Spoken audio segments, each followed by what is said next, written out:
ائمه به مردگان درون قبر کمک میکنند. خب آقا اینجا یه سوالی پیش میادش که آیا اهل بیت در اون لحظه به اون شخص کمک میکنن که به سوالات درست جواب بده یا نه؟ یقینا به کسی که مؤمن است، محب اهل بیت است، اینم یقینا که میگم طبق روایاتیه که وجود داره، اهل بیت علیهم السلام کمک میکنن به محب.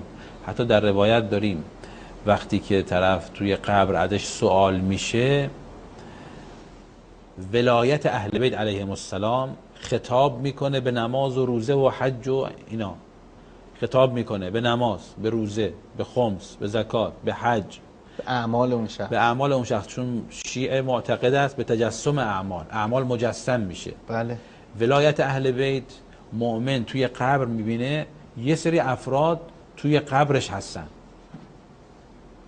چون پیغمبر صلی الله علیه و آله فرمودن، احادیث متعدد داریم اینو عرض کنم، هر شخصی که میمیره تو قبرش کسی باهاش وارد میشه، اگر کاراش خوب باشه اون شخص آدم خوب و نورانی و کمکش میکنه، اگر بد باشه اون شخص جز عذاب براش چیزی نداره. وقت حضرت فرمودن اون کسی که اذیت میکند و اون کسی که کمک میکند اعمال شماست که مجسم میشه به صورت افراد توی قبر.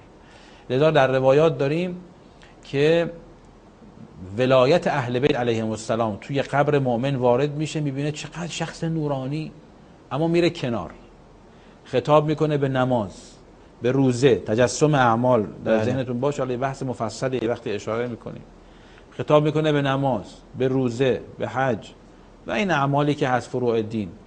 میگه که اگر از این مؤمن سوال کردن شما جواب بدید، هر جا کم آوردید من کمکتون میکنم. بله. یعنی ولایت اهل بیت علیهم السلام به داد انسان میرسه.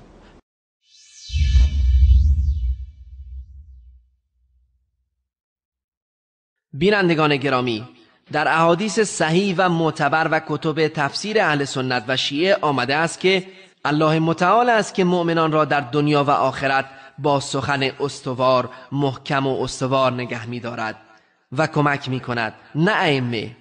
الله متعال می فرماید: يثبت الله الذين آمنوا بالقول الثابت في الحياة الدنيا وفي الآخرة ويضل الله الظالمين ويفعل الله ما يشاء.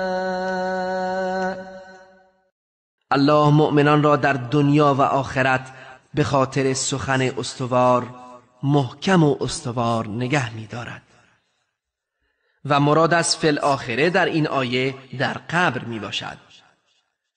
سؤال ما از این شخص که تلاش می کند نماز و روزه و زکات و حج را کم ارزش و امامت را بزرگ جلوه دهد این است که چرا صدها آیه درباره نماز و زکات داریم و آیات بسیاری نیز در مورد حج وجود دارد، اما هیچ آیه قطعی درباره ولایت و امامت مزعوم شیعه در قرآن وجود ندارد.